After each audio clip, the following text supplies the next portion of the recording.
journal. Yasmine Adoko.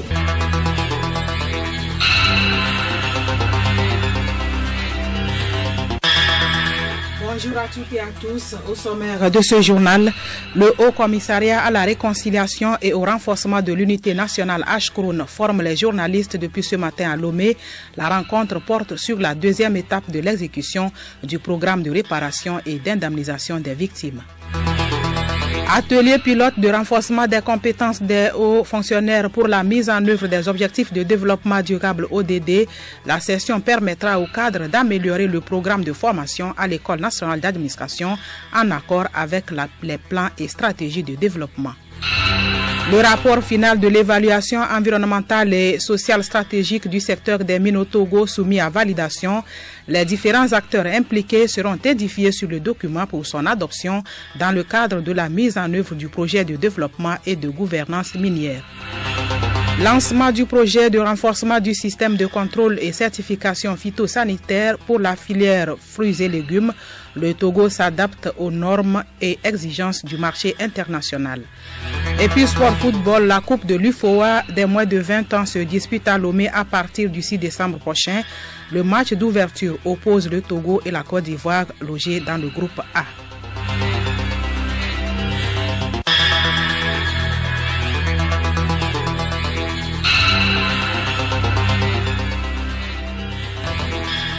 Radiolomé.tg.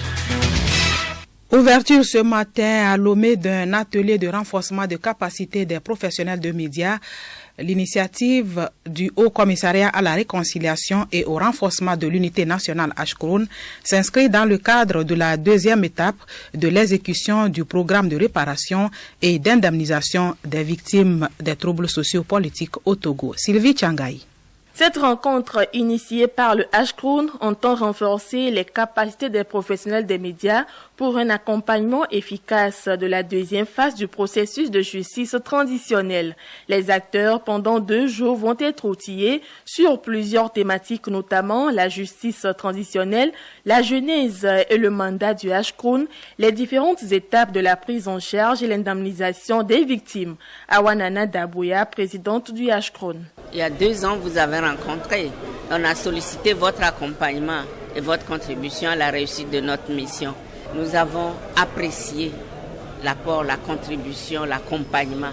Nous entamons la deuxième étape. Nous avons estimé nécessaire de vous convier à nouveau pour vous dire que nous entamons la deuxième étape et nous attendons de vous encore plus d'engagement, plus d'accompagnement et pour plus d'efficacité à cette mission.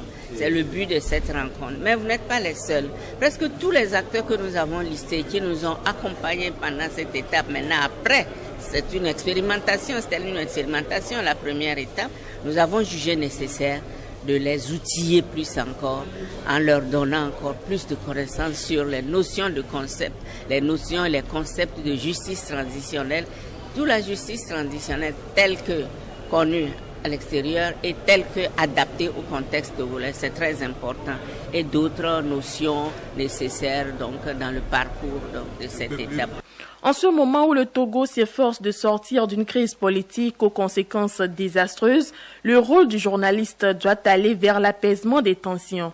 Ainsi, le ministre en charge de la communication, Guy Manuel Lorenzo, a appelé les hommes de médias à une grande responsabilité et à jouer un rôle de premier plan dans le dit processus. Chers amis journalistes, vous avez une grande responsabilité devant l'histoire en étant des acteurs et témoins oculaires de la mise en œuvre du volet indemnisation des recommandations du programme de réparation.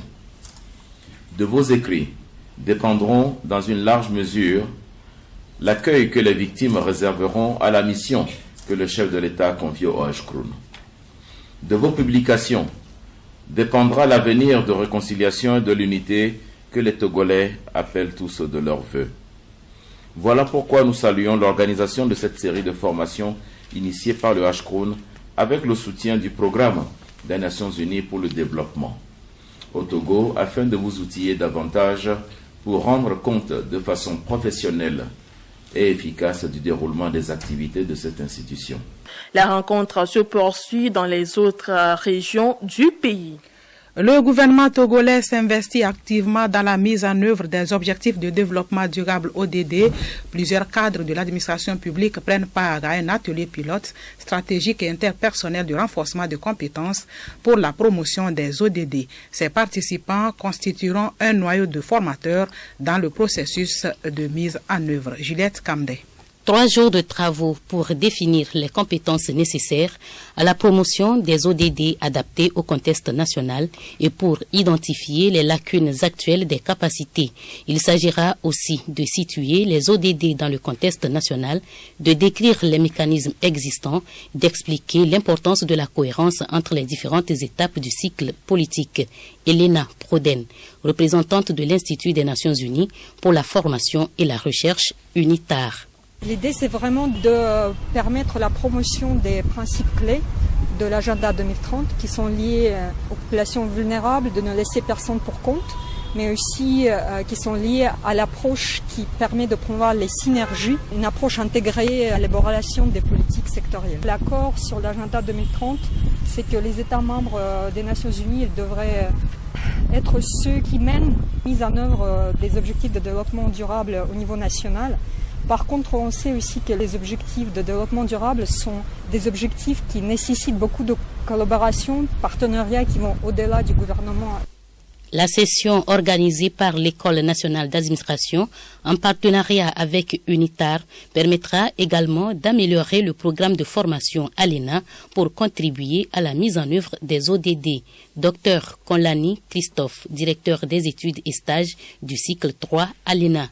C'est une collaboration entre l'UNITAR, qui est la branche chargée de la formation des Nations Unies, et l'École nationale d'administration, en termes d'échange de bonnes pratiques et surtout d'outils de formation. À partir de ces outils-là, on cible comment on intègre les ODD dans la gestion des différentes administrations. C'est une session pilote. À l'issue de cette formation-là, un programme de formation élargi à l'ensemble des différentes couches de l'administration togolaise devra être mené pour permettre que l'appropriation se fasse à toutes les parties. Le gouvernement est en quête de la performance. Désormais, les démarches d'amélioration de la qualité du service public occupent une place centrale. Le Togo renforce son cadre réglementaire et institutionnel pour l'application de bonnes pratiques de contrôle des fruits et légumes. Le projet de renforcement du système de contrôle et de certification phytosanitaire pour la filière fruits et légumes a été lancé par le ministère de l'Agriculture, de la Pêche et de l'Élevage ce matin à Lomé. Yacoubou Wahabou, Bénédicte Kanda. Ce projet intervient au moment où les saisies des fruits et légumes sont fréquentes sur le marché international. La mise en place de ce projet vise un meilleur accès au marché des fruits et légumes en provenance du Togo et assure au maximum l'élimination des organismes nuisibles. Tchala Kazia, coordonnateur du projet. Le projet va permettre aux acteurs de la filière de comprendre les exigences en matière de critères d'acceptation des produits, de comprendre les bonnes pratiques à appliquer afin d'assurer la qualité des produits. Le projet va également permettre à l'autorité compétente, qui est la direction de la protection des végétaux, de se mettre à niveau en matière de contrôle phytosanitaire afin que les produits qu'ils certifient ne souffrent d'aucune insuffisance sur les marchés. Le coût du projet est estimé à 418 millions de francs CFA. Il a reçu l'appui financier du Comité de liaison Europe-Afrique-Caraïbes-Pacifique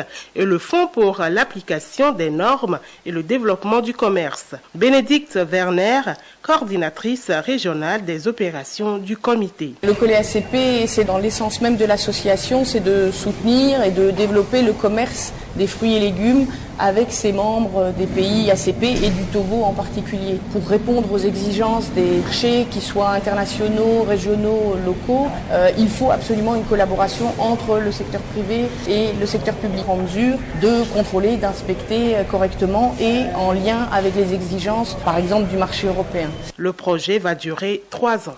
Autre projet, celui du développement et de la gouvernance minière au centre d'un atelier national d'examen et de validation du rapport final de l'évaluation environnementale et sociale stratégique du secteur des mines. Les représentants de l'administration publique, des acteurs de la société civile et organisations de défense de l'environnement vont passer au peigne fin les 212 pages du document afin de donner leur avis avant la validation. Ce document servira de cahier de charge aux décideurs dans leur politique minière. Boukari Aïsaki, coordonnateur du projet. L'évaluation environnementale stratégique du secteur est un élément fondamental pour orienter tous les acteurs sur le plan législatif et réglementaire de ce qu'il faut faire et de voir par rapport aux instruments que nous avons déjà dans le pays pour aider les acteurs du secteur minier, que ce soit les industries extractives ou même les populations riveraines. Et donc c'est en cela que l'étude a permis d'évaluer les forces et les faiblesses de tout ce que nous avons comme instrument juridique. Ce document est un outil de présentation des impacts négatifs de l'exploitation minière. Adadji Kofi Efanam, directeur de l'Agence nationale de gestion de l'environnement. L'évaluation stratégique, c'est une cartographie générale des problèmes qui peuvent survenir dans la conduite des travaux miniers. Donc maintenant, on place un cadre général dans lequel ces travaux doivent intervenir, qui deviendront un cahier de charge pour le gouvernement et que le gouvernement se donne alors les outils dans le secteur pour savoir les dispositions à prendre pour éviter que l'exploitation minière devienne des dangers pour les populations et l'environnement. Les défis au financement des PME et des start-up en Afrique de l'Ouest, c'est le thème du forum économique ouvert ce mardi à Lomé. Les participants venus du Bénin, de la Côte d'Ivoire, du Ghana et du Togo réfléchissent pour améliorer le financement du secteur privé en général et celui des PME en particulier pour mieux les positionner dans les économies régionales, nationales et locales. Aruna Mola. Les panélistes font l'état des lieux de la place des PME et start-up dans le tissu économique de la sous-région. Ils analysent l'environnement juridique, sociopolitique et sécuritaire des PME, relèvent les limites à leur développement en vue d'entrevoir les mécanismes de garantie et de développement des PME. La conférence est organisée par le programme pour le dialogue politique en Afrique de l'Ouest de la Fondation Konrad Adenauer Stiftung CAS. Nous y reviendrons.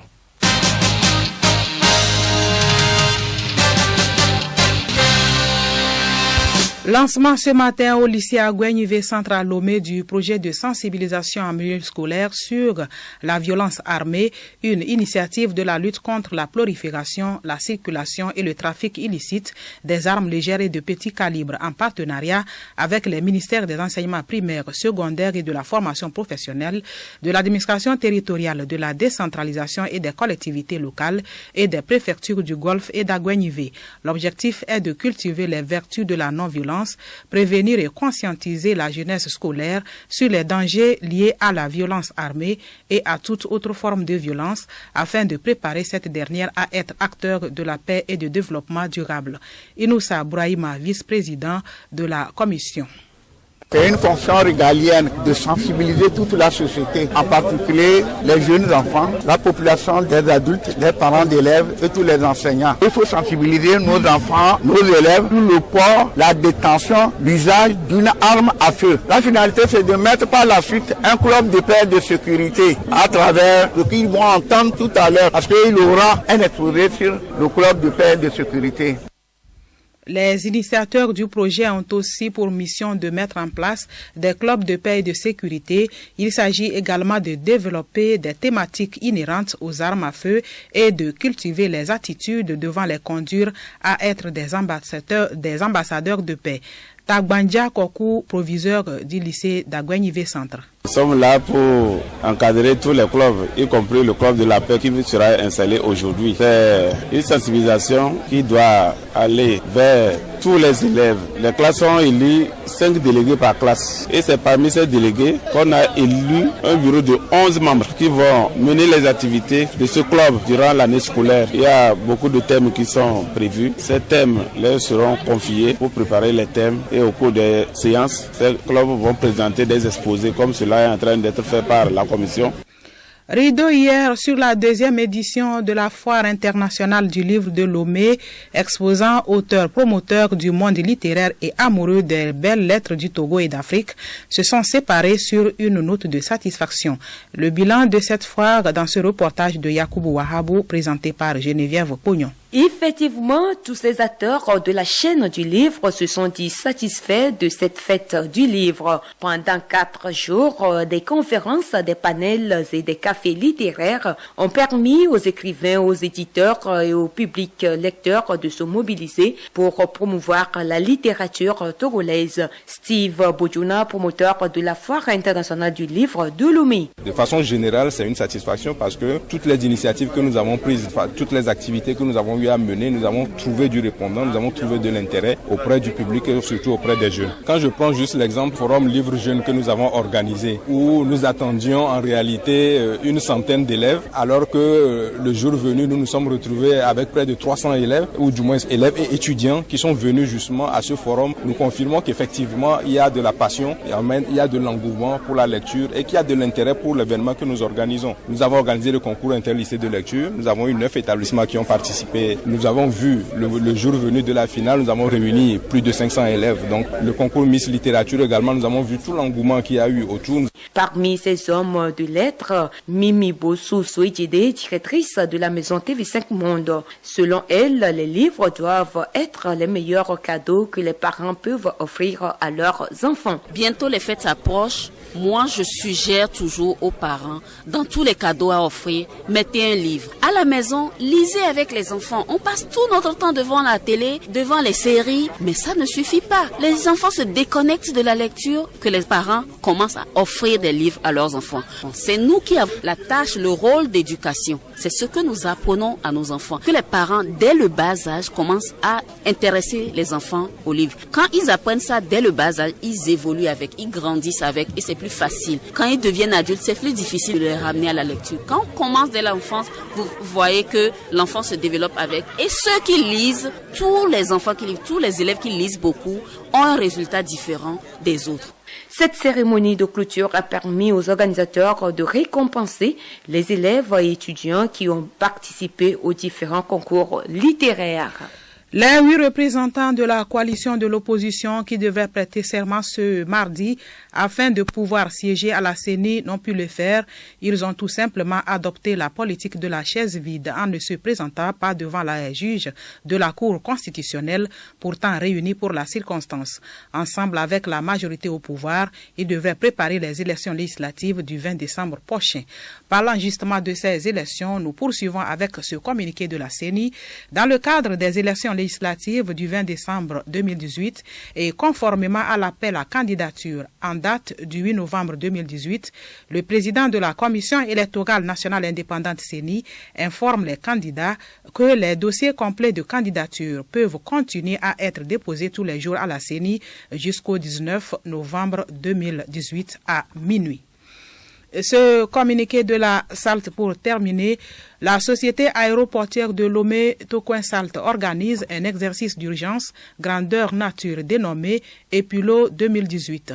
Cet exercice d'évaluation du plan d'urgence de Lomé se déroulera le jeudi 15 novembre 2018 de 7h à 10h à l'aéroport international Yazingbe Yadema. L'objectif est d'évaluer la réactivité des différents intervenants, acteurs en situation de crise sur la plateforme aéroportière et de mieux les préparer à faire face à des cas d'urgence afin de sauver des vies humaines. Le déroulement de cet exercice est susceptible de perturber momentanément la circulation autour de l'aéroport et de provoquer un mouvement important de véhicules de secours et d'incendie. La direction générale de la SALT invite la population de Lomé en général et les riverains de l'aéroport en particulier à apporter leur collaboration au succès de l'exercice. Elle les exhorte à rester sereins et à ne pas céder à la panique tout en facilitant les mouvements des véhicules d'urgence.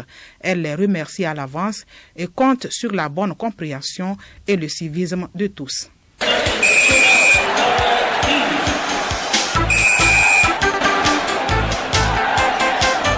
Le tirage au sort de la Coupe UFOA des moins de 20 ans a eu lieu hier à Lomé. Le Togo, pays hôte, est logé dans le groupe A. Aruna Mola. Le Togo évolue du 6 au 16 décembre prochain dans le groupe A aux côtés du Sénégal, du Burkina Faso et de la Côte d'Ivoire. Le groupe B est composé du Ghana, du Bénin, du Niger et du Nigeria, pays le plus titré de la compétition avec 7 coupes. La compétition débute le 6 décembre prochain au stade municipal de Lomé avec le face-à-face Togo-Côte d'Ivoire. Pour cette compétition, les poulains d'Aïvi Ekwevi, coach des U20 togolais, sont en regroupement à compter de ce lundi. Dans ce groupe A, dit relevé, Akoro Bilali et ses coéquipiers doivent carburer dur. Ils auront également le bénéfice de l'appui du public. Le tirage au sort a été effectué hier en présence du secrétaire général de l'UFOA, Aka Malan, du représentant du ministre en charge des sports et du président de la Fédération togolaise de football, Guy Kossi Akpovi. Préparatif de la 5e journée des éliminatoires CAN Cameroun en 2019, les épavés du Togo ont démarré leur séance d'entraînement ce lundi au stade municipal de Lomé dans le cadre de leur match contre les Fennecs d'Algérie le 18 novembre prochain. Étaient présents à cette séance d'entraînement Denke Kevin, Barcola Malcolm, Fadil Soumanou, Gbeyon Simon, Akakpo Wilson, Koudagba Kossi, Bojroma Jean, Koulouma Kliber, Akoro Bilali, Djene Dakodam comme invité, Razak Ouboukari et Gilles Sounou sont forfaits. Tengue Yves, Tchadenou Farid et Amatutui Kanyivi sont mis en observation. Le reste du groupe des joueurs convoqués pour le match, arrivé hier, participe à l'unique séance de ce mardi à 16h, temps universel.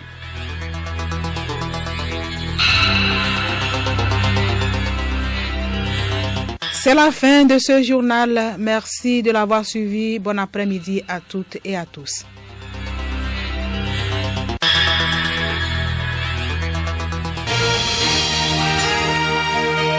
Radio Lomé, boîte postale 434, email radiolomé@radiolomé.tg. radiolomé.tg